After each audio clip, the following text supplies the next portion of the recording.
Hello, welcome to USA Homeless Crisis, Texas. This is David, and I have a friend today that would like to talk to you and tell us about his homeless journey. How you doing, my friend? I'm doing great today. I'm glad to be alive. Well, my name's Creature. What's your name, my friend? Creature. They call me Creature. My name's Michael. Well, how you doing, sir? I'm doing good. How are you? I'm doing great. So tell me, Creature, how did you become homeless? About almost a decade ago, I had the mother of my child and I had some issues with opiates, and I lost my job at the screen printing shop, and just everything kind of went downhill. She deserved better, really, at the time, because I wasn't holding shit down, you know, and so I kind of let everything slide out from under me. But I had always kind of had a dream of like train hopping and traveling and stuff before all this stuff happened. And so since I wound up on the streets after this kind of falling out happened, I wound up seeking that out, and I traveled a little bit around Texas. But yeah, that's the reason, is heartbreak and drug addiction, to be honest. So how long has all of this been, your total amount being homeless? How long has you been homeless? It's 2025. Yeah, since about 2017. You've been on the streets since 2017? Yeah, off and on since about 2016, 2017. Yeah. Have you been homeless in one state, or have you been moving around? I was in Florida for a little bit, but I was off and on at a halfway house, because Florida's the recovery capital of the world.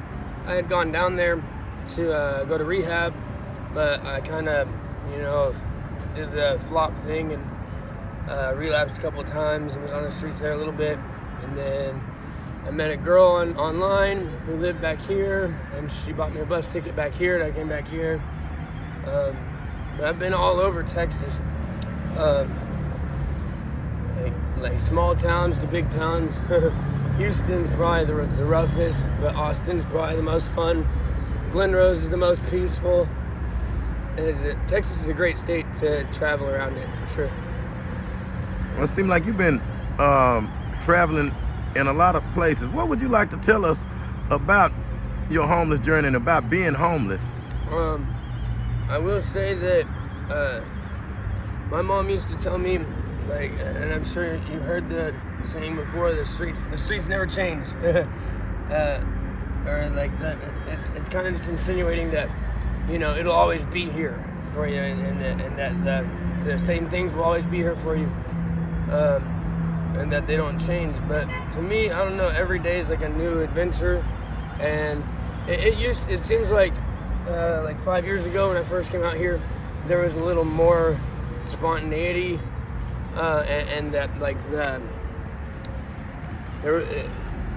people out here thrived a little more back then. I don't know, maybe it's just because I've grown a little older, or maybe I've just gotten tired. I don't know, but I feel like it's kind of dwindling. Maybe I need to travel some more again. But it's something that I wouldn't say everybody needs to experience, but some people, it's something that they should just experience, just because it would help. Maybe a mental illness, or maybe a social problem, or maybe an emotional problem. Things out here, it would surprise you, the things that you encounter and experience that can change your life in positive ways out here too. It's not all just negative stuff and poverty and there's positive things that happen out here too. Well, Creature, tell us about something positive out here that has shaped your opinion and views about life. See, whenever I first became homeless on the streets, and I did the cliche kind of like Lancaster shuffle, I was out in Lancaster, and one of the first cats I met out there was an older dude named, I can't think of his name. Wow, I can't think of his name right now. Oh my god.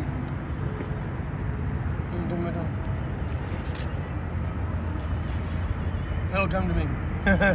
Well, I haven't seen him in so long, but years ago, whenever I first got here, he was like my day one. I guess it's just because I'm on the spot right now. I can't think of his name. But yeah, he's still over there, and he's the kind of person.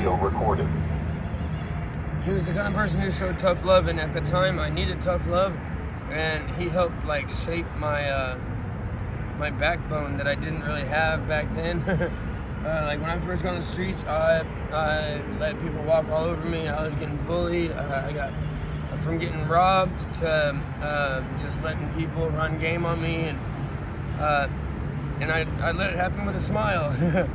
and this particular guy just wasn't having it, and he was like, "No, you're coming to stay with me, and I'm gonna show you how to, you know, like really carry yourself out here." And I started realizing that it was more than just carrying myself out here.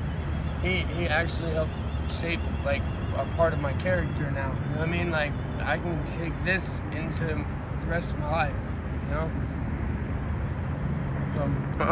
So do you have any other people that's your support group out here besides that person?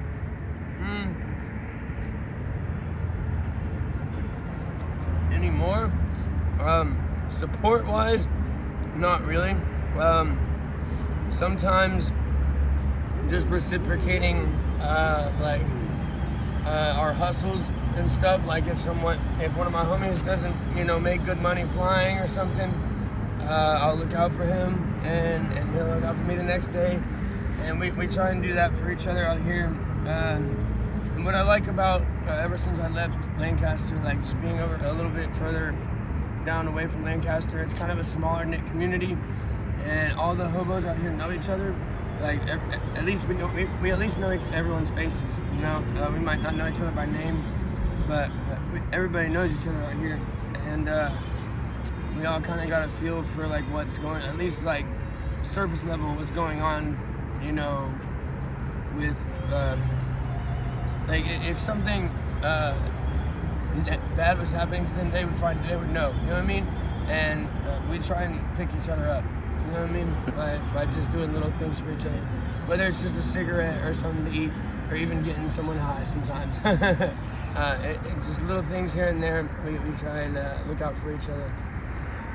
Do you have a place that you stay normally, or do you move around? Well, I just recently got evicted, kind of.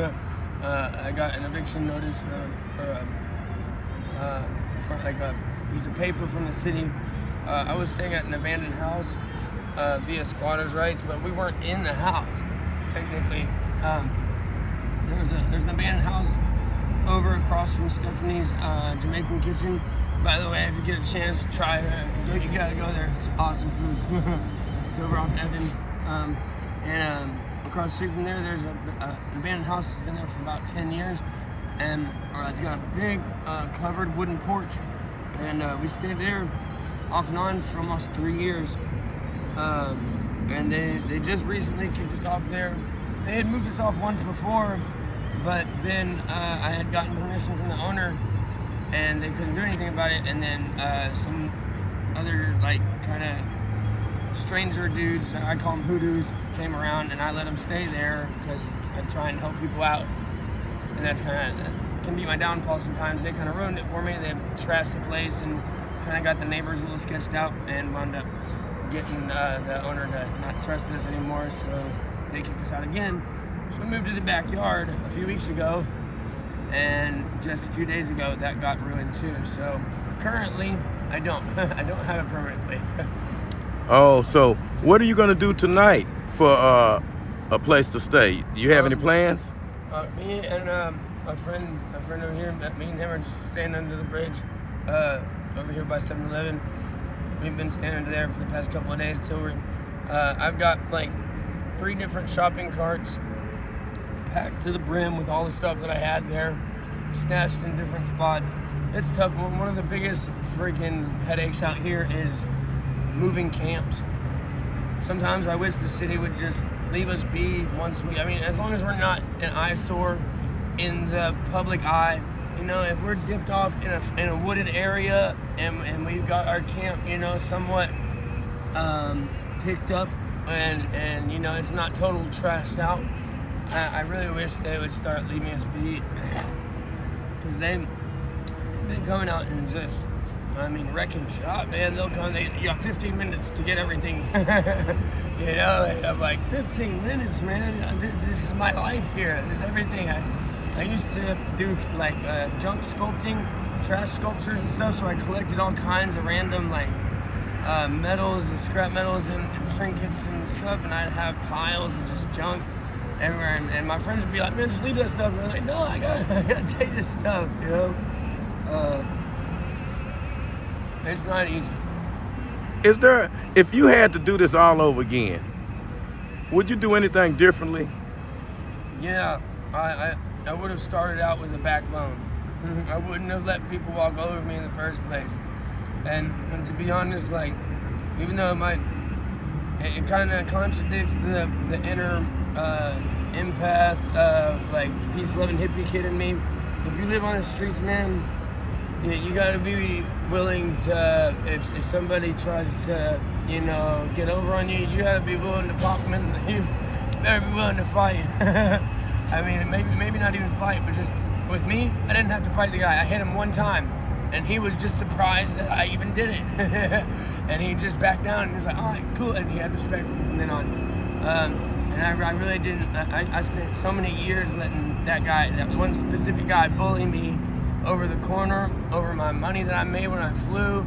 He would come take my food, take my drugs, take anything I had, he would take. And one day, he tried coming to take the corner from me, and I socked him one time, and I thought he was gonna try and fight back. He just looked at me like, and he let me have the corner, and ever since then we've been all right. So that's definitely one piece of advice too. Also, a piece of advice and something I would do different. I wish I had done that from the get-go. The streets are a rough place. You gotta be willing to be rough too. Well, is there anything you would like to say to your family or anybody else out there that may happen to see this? If any of my family happens to see this, I'd probably be surprised. But if they do, I love them and I miss them, and I just want them to know that I think about them every day, and I really appreciate more than anything that they're taking care of my kid, and I know they're doing a good job. Every time I've checked up on them, he's been doing great, and I miss my kid a lot, but my lifestyle just doesn't fit with that until I get my housing. I've been waiting on the list for who knows how long, but it's a process out here getting all the resources together and it all falling in line, and so it's just a matter of time till I get housing and get back on my feet. But well, okay. It was a pleasure talking to you, Creature. And if there's anything else out there that we could do for you, let us know. And if you would like to make a phone call to anybody, I'm available to you. And thank you for talking to us. And I want everybody out there to remember to keep up the fight to end homelessness wherever it is. Thank you so much.